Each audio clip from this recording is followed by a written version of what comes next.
모든 지각에 뛰어나신 하나님의 은혜와 평강이 그리스도 예수 안에서 저와 여러분에게 함께 하시기를 축원합니다. 아멘. 오늘 말씀의 제목은 착하게 살자라는 제목. 무슨 조폭들이 쓰는 것 같이 옆에 이렇게 문신 이렇게 해놓은. 어떤 몸집이 비대한 뚱뚱한 남성이 의사를 찾아가서 선생님, 다이어트를 하려고 하면 어떻게 해야 합니까? 나 좀 살을 좀 빼야 되겠습니다. 이렇게 고민을 상담을 했습니다.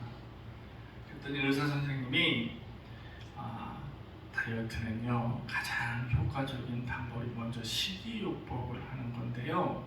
제가 그 방법을 가르쳐 드릴게요. 먼저 일단 빵을 한 조각, 그리고 요구르트, 그리고 잼 바르지 않고 다른 걸 발라서 빵과 함께, 그리고 샐러드 이렇게 좀 모아서 야채로 이렇게 해서 한 끼 식사를 정성스럽게 해서 그 한 끼를 드시면 다이어트의 첫걸음이 되겠습니다. 그랬더니 이 남자가 네. 근데 선생님, 그러면요, 이거를 식전에 해야 될까요? 식후에 해야 될까요? 물었답니다. 그거 이해되는 사람 많지요? 네.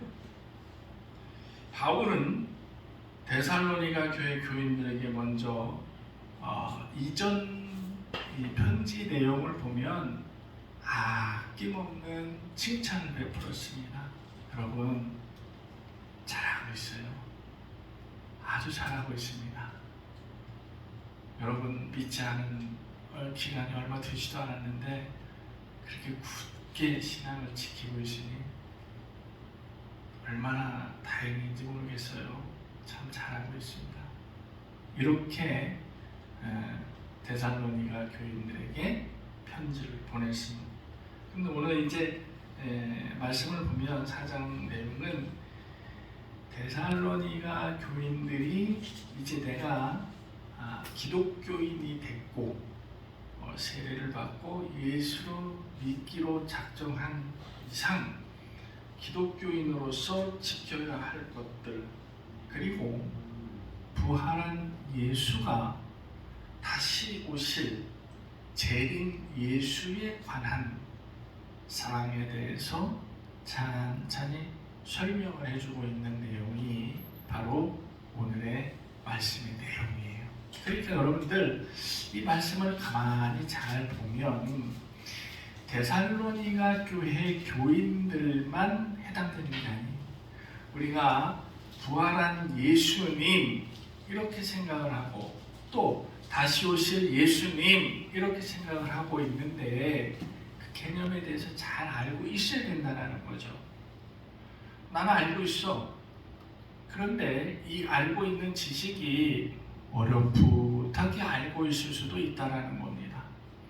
그래서 제가 이 말씀을 준비하면서 데살로니가 교인들에게 바울이 편지를 보냈지만 이건 참 기독교의 핵심적인 내용들을 많이 기록해서 보였구나 라는 것을 알 수가 있었습니다. 세 가지로 나눌 수 있는데, 사장을 보면은 먼저 바울은 이렇게 얘기했습니다. 하나님께 가까이 가는 방법을 제시를 해줬어요. 하나님께 가까이 가는 방법의 가장 빠른 방법이 뭐니? 이건 구약에서도 있었던 이야기인데 바로 이 여기, 내가 거룩하니 너희도 어떡하라? 거룩하라. 바울은 데살로니가 교회 교인들에게 이렇게 얘기했습니다. 이 말인즉슨 뭐냐 하면 변하십시오. 여러분, 예수를 믿었으면 변해야 됩니다 라고 이야기하는 것과 같습니다. 그래서 예전에 내가 옛날 관습대로, 습관대로, 성격대로, 태어난 대로 살아왔다면 예수를 믿었던 그 기점으로부터 옛것은 버리고 새것으로 거듭나야 참 그리스도인이 된다라는 사실이 바로 내가 거룩하니 너희도 거룩하라.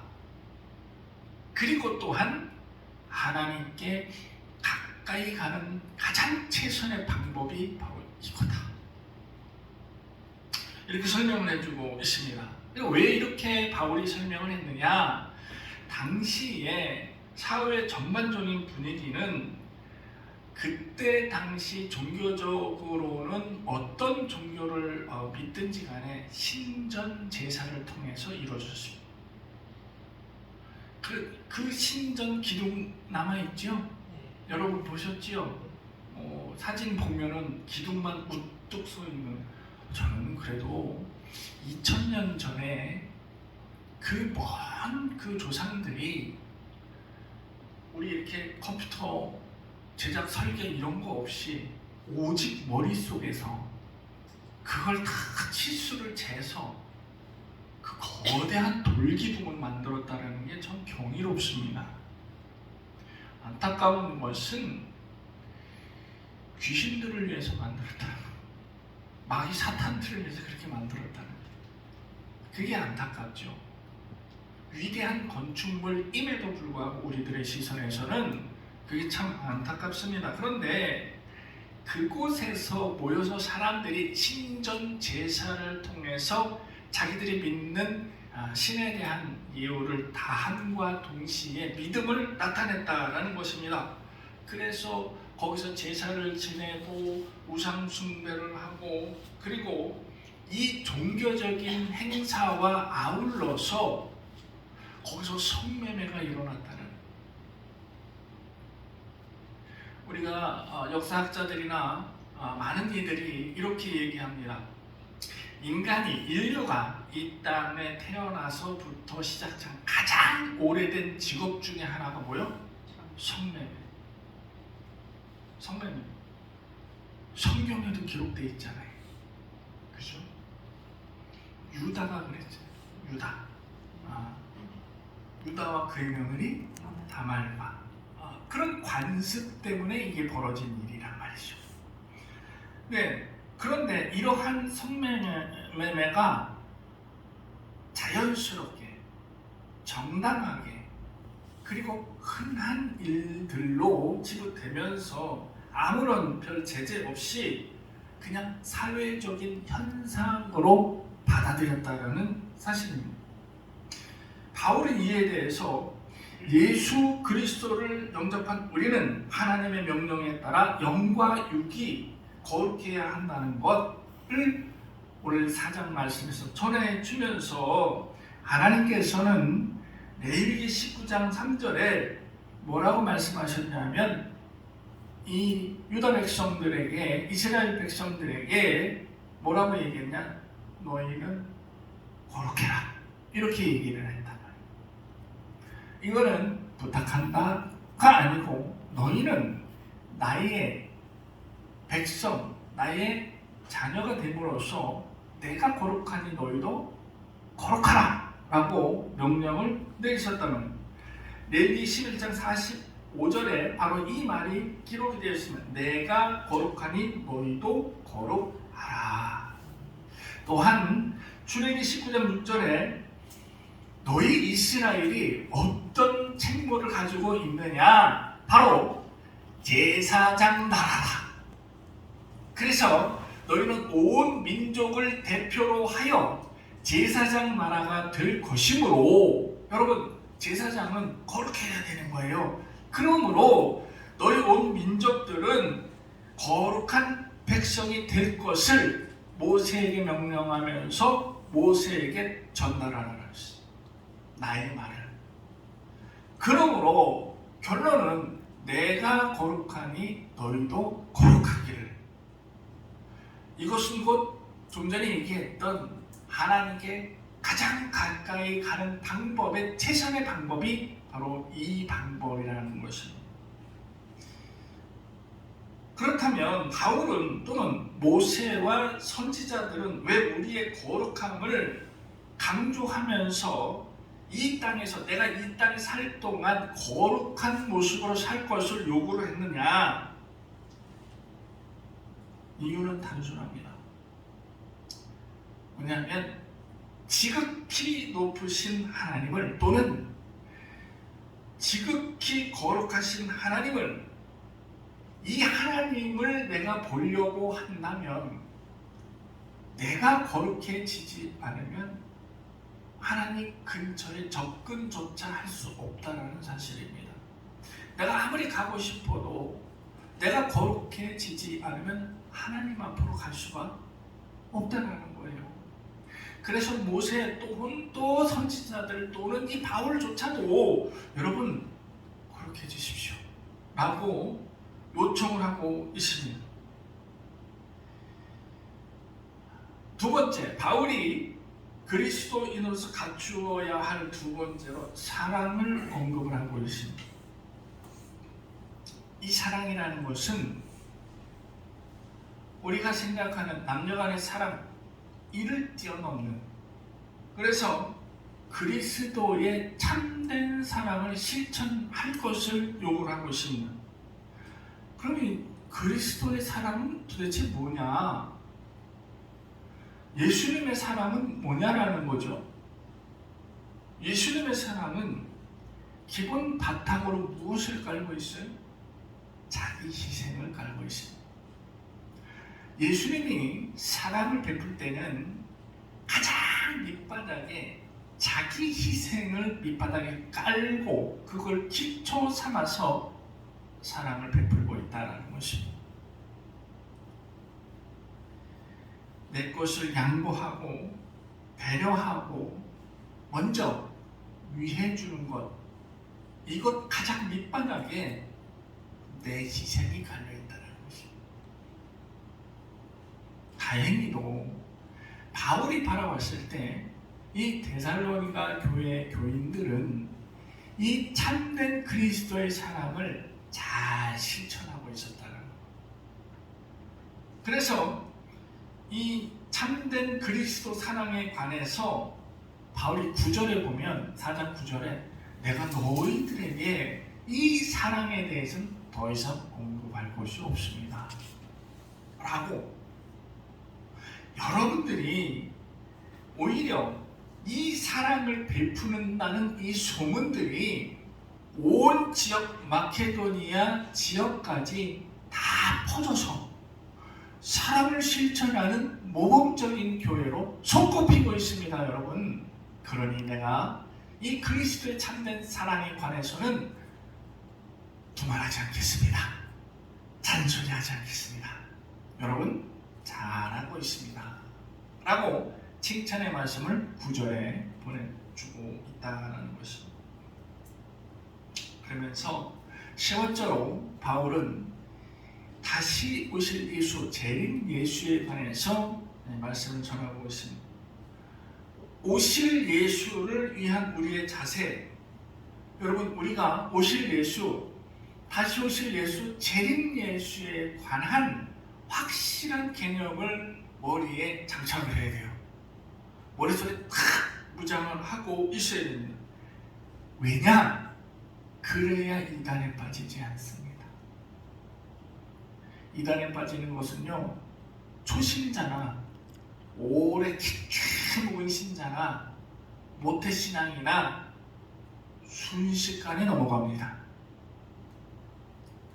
한 번 넘어가면 헤어나올 수 없습니다. 그래서 우리는 먼저 이 성경의 말씀을 먼저 완전히 무장을 하고 있어야 된다는, 이 오실 예수에 관한 문제를 왜 언급을 했느냐? 바로 데살로니가 교회 교인들이 헷갈리기 시작한 거예요. 왜? 믿은 지 얼마 안 됐으니까. 그리고 이거에 대해서 자꾸 교육을 시켜줘야 되는데 마땅히 교육받을 곳이 없으니까. 그래서 이 한 가지 문제를 안고 있음을 바울이 지적하면서 이야기를 하고 있습니다. 왜냐하면 이 디모데가 보고한 바에 따르면은 데살로니가 교회 교인들이 자는 사람, 자는 자. 여러분, 자는 자가 누구요? 여기서 자는 자는 먼저 간이 죽은 사람을 이야기를 하고 있습니다. 먼저 유명을 달리한 자신의 가족들, 친척들, 이웃들을 생각하면서 아주 큰 시름에 잠겨 있는데, 여러분 부모님이나 가족, 친지, 형제, 부모, 형제, 친척들, 또 이웃들이 먼저 돌아가시면 상심하죠? 슬프하죠? 그런 류의 슬픔이 아니었다는 거예요. 우리가 잠깐 슬퍼할 수도 있고 기간이 지나서 언뜻 생각나면 또 우울해할 수도 있습니다. 그런데 이런 류의 슬픔이 아니었다는 거예요. 왜냐하면 이 사람들이 생각할 때 예수님께서 부활하셔서 하늘나라에 계시다가 예수님께서 다시 재림하셔서 이곳으로 오시는데, 그런데 예수님이 다시 오시기 이전에 이 사람들은 죽었단 말이에요. 큰일 났네. 예수님이 오시면 맞아서 아이고 오십시오 예수님 기다리고 있었어요 하고 환영 박수를 도열하면서 박수를 해야 되는데 죽었단 말이에요. 어떡하지?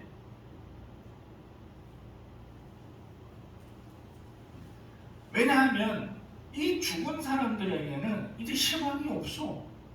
다시 오신 예수님을 바라볼 수도 없고 소망도 없고 희망도 없어. 야, 어떡하지? 큰일 났네. 죽은 사람 깨울 수도 없고 어쩌지? 시리에 빠진 거야. 먼저 죽어버렸으니까 아무런 시간 지옥 가고 있는데 예수님을 봤어야지. 큰일 났는데 이거.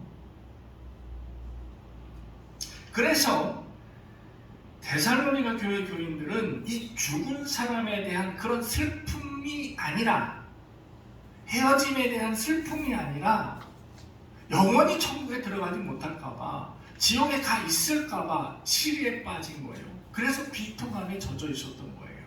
좀 종류가 다른 그런 슬픔에 빠져 있었다는. 이에 대해서 바울은 여러분 그런 거에 대해서 전혀 걱정할 바가 아닙니다. 왜냐하면 먼저 자는 자들을 위해서 걱정할 필요 없어요. 예수님이 오신다면 이들이 먼저 나가서 영접할 거예요. 산 우리들보다 이들이 먼저 나가서 영접할 텐데 왜 그 걱정을 하십니까?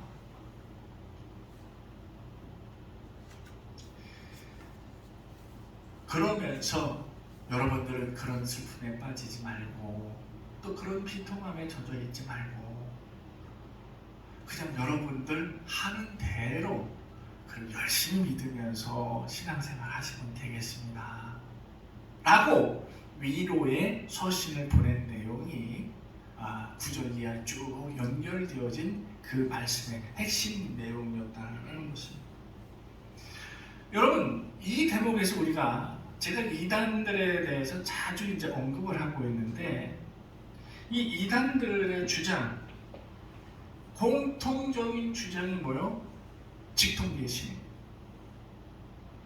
그리고 공통적으로 다루는 성경 말씀은 요한계시록. 요한계시록이 뭐가 기록이 되어 있어요? 14만 4천. 그거 채웠더니 허다한 무리에 또 들어야 되고. 네, 요한계시록에는 종말론이 들어있습니다. 마지막 때에 관계해서 거기에 기록이 되어 있다는. 그러니까 이단들이 우리에게 불안감을 조성하기 딱 좋은 책이 바로 이 좋은 책. 그러면서 요한이 뭐라고 얘기했어요? 보태지도 말고 빼지도 말고, 보태는 놈은 죽을 거고 빼는 놈도 역시 죽을 거예요. 그러니까 이 말씀을 전할 때는 제대로 전해 라고 하면서 자기가 본 환상을 그대로 적어놨어. 그런데 이 요한계시록을 그래서 묘하게 비틀어 가지고 종말론에 대해서 아주 과장해서 이야기를 하면서 나만 하나님께 직통 계시를 받았고, 그래서 종말의 때가 언젠지 내가 알 수 있다. 이런 대표적인 사건이 뭐예요? 이 재림 신앙의 대표적인 사건, 우리 가장 큰 근래 1992년 다미성계 이장님 10월 28일 휴거날. 근데 여러분, 이 휴거가 안 된다는 거 온 동네 무리들, 온 민족, 우리 대한민국에서 다 알고 있는데 본인들만 몰라.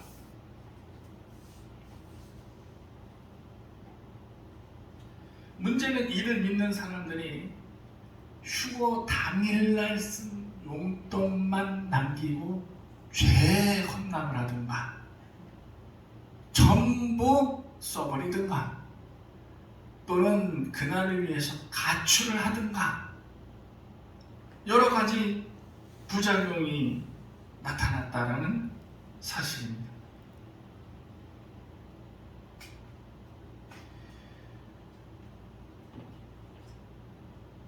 이런 문제가 1992년도에만 발생한 것은 아니었습니다.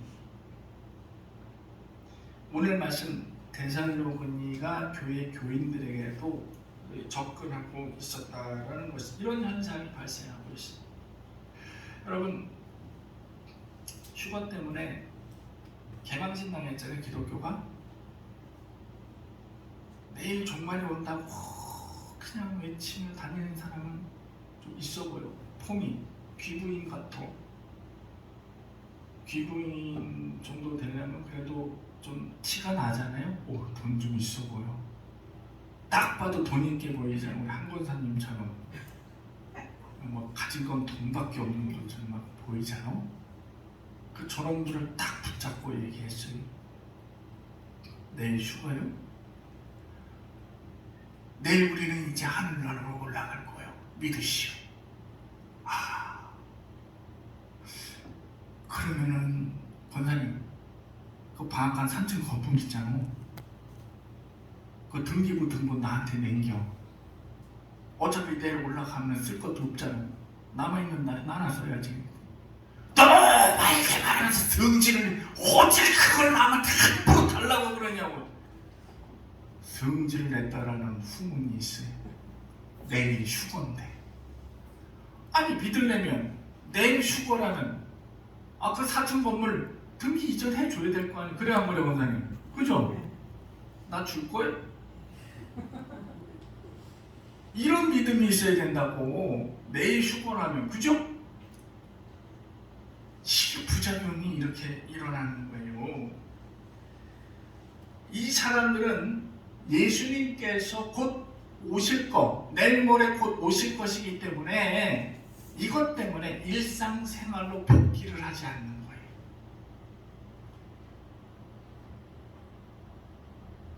그래서 있는 거 다 까먹으면서 그러면서 하루하루 허송세월을 보내고 있다는, 잘못된 이 재림관을 가진 자들의 특성이 2000년 전이나 지금이나 공통적으로 나타나고 있다는 거예요. 그러니까 한 번 잘못 빠져들면 그때 2000년 전이나 지금이나 똑같아요. 여러분, 우리 인간의 IQ가 몇이요? 평균 그래도 한 110에서 120은 되잖아요.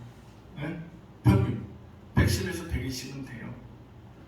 내가 누누이 밝혔지만 내가 고등학교 IQ 검사했을 때 몇 나왔다고? 84라고 그랬잖아. IQ 84. IQ 84면 돌고래예요.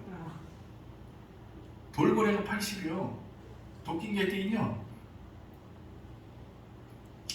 그래서 적성 검사를 했더니 IQ 84인데 그때는 뭐요? 딱 나온 게 뭐 애들이 뭐 120 나오면 회사원, 은행원, 뭐 직장인, 뭐 건축가 뭐 막 그래. IQ 80은 농사. 딱 농사 나왔어.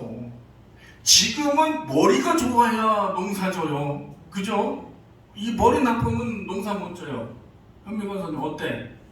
그죠? 이 농도 따져야 되고 뭐 당도 따져야 되고 뭐 이래야 매출이 잘 일어날 거 아니에요. 머리가 좋아야 돼요. IQ 84가 택도 없어. 근데 옛날에는 그죠, 힘만 있으면 돼.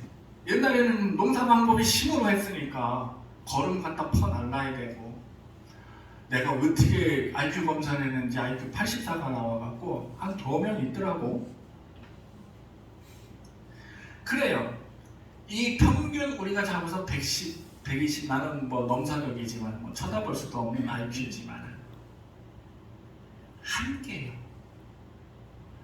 2000년 전에도 IQ 검사하면 120 나와요. 지금도 IQ 검사는 120 나와요. 이거는 뛰어넘을 수가 없는 거예요. 그러니까 보통의 사람들이 120의 IQ를 갖고 있으면서 생각할 수 있는 사고는 한계가 있는 거예요. 저는 그렇게 봅니다. 그래서 IQ가 120의 한계가 뛰어넘을 수 없기 때문에 2000년 이래로 지금까지 쭉 내려온 이단들이 공통적이야. 시대마다 이단들이 출몰했다 사라지고 출몰했다 사라지고 출몰했다 사라지는데 대부분 비슷해. 거의 대부분이 주장하는 바가 비슷해. 특출난 게 없어요. 지금 뭐 문선명이나 뭐 이장님이나 뭐 또 저 신천지 누구요? 이만이나 뭐 얘네들이 뭐 특별한 것 같죠? 아니요. 2000년 역사 이단을 보면은 똑같습니다. 왜? 한계거든. IQ 120의 한계. 그렇습니다. 저는 흐뭇해요. 근데 내가 IQ 84라 그래도 120 앉혀놓고 내가 설교를 하고 있잖아. 듣고 있잖아.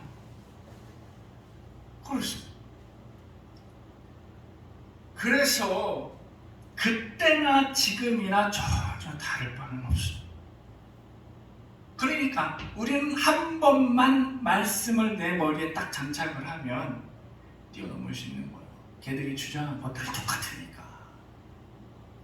신학을 공부하고 전문적으로 이것을 배웠으면 얘들이 얘기하는 게 어떻게 얘기하는지 뻔하거든. 요한계시록 별거 없거든. 그냥 공포심을 자극해갖고 뭐 보태거나 빼면은 죽여버릴 거야. 이랬다 그래가지고 덜덜덜덜 그럴 필요 없거든. 왜요? 요한계시록은 그 말 그대로 요한이 계시를 받았고 요한이 환상 중에 본 것을 그대로 옮겨놓은 거예요. 공룡 중에 가장 그 센 공룡이 뭐야? 티라노사우루스지요? 여러분 다 같이 티라노사우루스를 봤죠? 알죠? 사진 봤죠? 티라노사우루스를 딱 보고 그 그 광경과 그 감정 이것을 연필로 옮겨 적으라 그러면 뭐라 그럴 거야? 여기는 뿔이 있고 등치는 산만하고 발톱에는 5발톱이 어른데면서 이 코에서 막 바람 소리가 휘휘 나면서 이빨을 막 이렇게 하는데 형용할 수 없어. 이게 요한계시록이요. 이게 요한이 TV처럼 그렇게 쭉 나가는 걸 본 것을 그대로 옮겨 적었기 때문에 IQ 120의 한계가 있어서 이상 날딱부리하게 적어놓고 있는 거예요. 별거 아닙니다 그거. 근데 이것을 교묘하게 틀어서 공포심을 주고 더하고 보태고 빼고 이런 건 죽여버릴 거야. 뭐 이러니까 덜덜덜덜 떨고. 아닙니다. 그때 예수님이 오실 때에 그때 상황이 어땠고 하늘나라는 어떻고 그리고 악과 선은 어떻게 구분이 되었으며 그러므로 우리는 준비를 해야 된다. 이거를 적어놓은 거예요.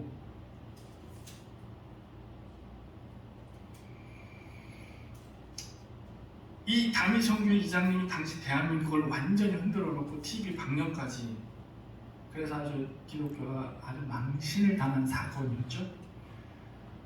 그런데요, 그의 근황이 알려진 게 몇 년 전에 있으면 한 2년 전에 그의 근황이 알려졌는데 아직도 그 교회를 설립을 하고 교회 개척을 해가지고 그 무슨 선교회를 통해서 또 종말론을 또 강의하고 있어요.